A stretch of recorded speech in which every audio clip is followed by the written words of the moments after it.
안녕하십니까. 오늘은 1997년 외환위기와 그것이 가져온 한국 신자유주의 근원 문제에 대해서 말씀을 드리겠습니다. 1997년 10월 말에 들어와서 한국 경제가 아주 심각한 위기에 빠졌어요. 김영삼 정권이 세계화한답시고 금융개방을 해놓고는 그걸 제대로 관리하지 않았기 때문이죠. 그래서 이 종금사, 이 종합금융사죠. 종금사들이 외채를 과도하게 들여왔는데 그걸 그대로 방치해버렸어요. 그해 여름에 동남아 여러 나라에서 이 외환위기가 시작됐습니다. 이건 처음에 태국에서 시작됐는데 인도네시아, 홍콩, 대만, 말레이시아 이런 나라로 번져갔어요. 근데 우리는 그 당시에 몇 년간 무역적자를 받기 때문에 외환 보유가 얼마 되지 않았죠. 그래서 한국이 여기에 미리 대비를 했습니다. 그렇지만 많은 사람들이 걱정했는데도 불구하고 97년 가을까지도 당시 강정식 재무장관은 한국 경제의 펀더멘털이 건전하다는 멍청한 소리만 되풀이했습니다. 그리고 어떤 유명한 경제학자도 한국 경제의 위기에 대해서 말한 적이 없습니다. 그러다가 한보나 기아차 같은 기업들의 상태가 심각해지고 한국 대기업들이 비투성이라서 매우 위험하다, 이런 사실을 알아챈 미국 자본이 빠져나가면서 사단이 벌어진 겁니다. 그래서 이 단기적으로 쓸 수 있는 외환 보유고가 거의 바닥난 상태에서 이렇게 외자가 빠져나가자 대외 지급이 불가능하게 된 거죠. 그래서 이 달러가 모자라니까 원달러 환율이 폭등했죠.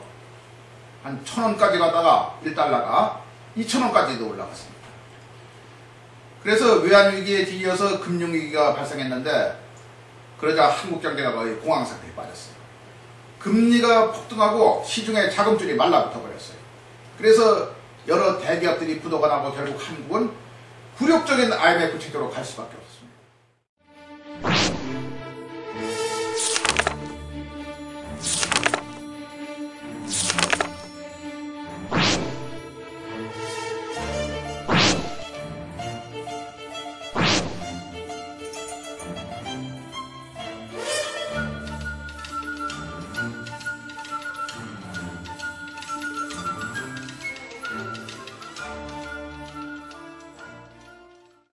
이 당시에 외국 언론들이 뭐라고 했는 거 아니에요? 한국이나 아시아에서 외환위기가 발생한 것은 이 정실 자본주의 때문이다, 이렇게 아주 경멸적으로 얘기를 했어요. 정경유착에 의해서 자본주의를 비합리적으로 운영한 그런 결과라고 하는 것입니다. 물론 한국이 이렇게 외환위기를 맞은 것은 한국 경제의 구조적 취약성이라는 문제가 있어요. 개발 독재 시대에 이 관치경제를 했죠. 그래서 그 관행으로 재벌들이 정부만 믿고서 너무 많은 빚을 지고 있었어요. 합리적인 경영보다는 정부와의 끈이 더 중요했습니다.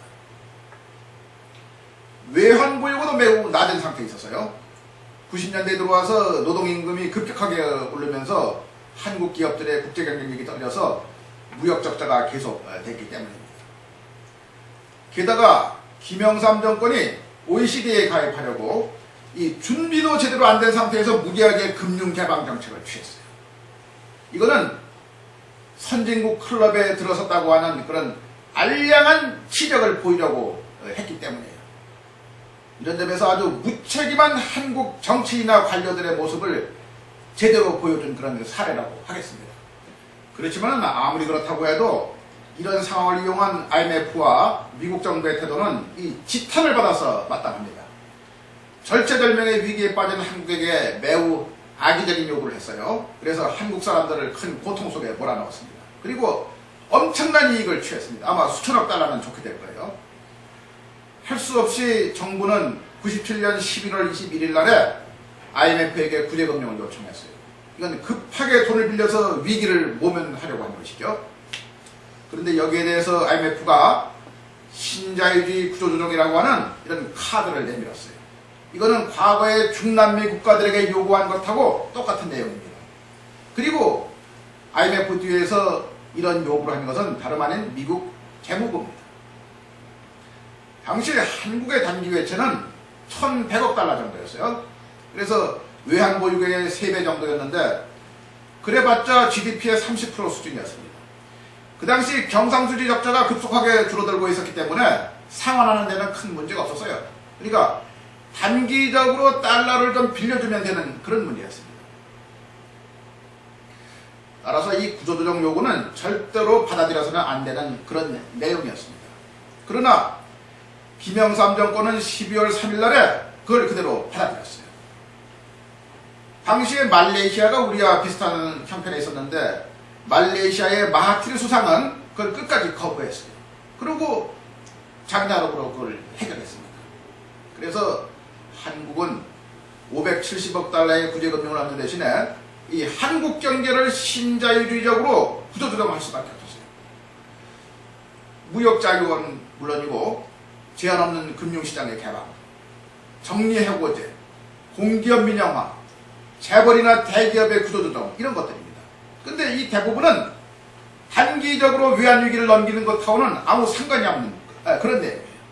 아니 외환위기를 맞았는데 왜 금융자유화를 해야 하고 공기업을 민영화해야 하고 고용제도까지 바꿔야 합니까? 왜 그럴까요? 이것은 모두 외국 자본이 한국에서 마음대로 활개칠 수 있는 그런 환경을 만들기 위한 겁니다. 그래서 그 결과가 어떻게 됐습니까? 정리해고의 칼바람이 불면서 수백만 명이 직장에서 쫓겨났습니다. 30대 재벌 가운데 부채 비율이 높은 16개가 무너졌어요. 또 자본이 부실한 수많은 중소기업들이 파산했습니다. 한국의 중요한 은행이나 대기업의 주식 70, 80%가 헐값에, 이것도 아주 헐값에 외국 자본에게 넘어갔습니다. 오늘 우리의 살림살이가 이렇게 팍팍한 것은 이것하고 아주 깊은 관련이 있습니다. 여러분, 우리는 그 후 10여 년 동안 세계화하면서 대외개방만을 살 길로 생각해왔어요. 신자유주의를 추구하고 자유무역협정 체결하는 것만을 능선으로 생각해왔습니다. 그러나 올해 1월달에 신자유주의를 앞장서 이끌어가던 세계적인 기업과 관료 학자들의 모임인 이 다보스 포럼이라고 있죠. 이 다보스 포럼이 열렸는데 그 회장이 뭐라 그런지 아십니까? 이제 신자유주의가 끝장나는 것이 아니냐 이렇게 이야기를 했어요. 이 정도로 시대는 바뀌고 있습니다. 그러니까 이제 우리에게 강요되었던 이 IMF 체제가 과연 우리에게 무엇을 뜻했는가 하는 것을 다시 되돌아볼 때입니다. 그리고 우리의 사회경제 체제를 어떻게 다시 바로 세울 것인가 하는 것을 곰곰이 생각해 봐야 할 때입니다. 여러분, 감사합니다.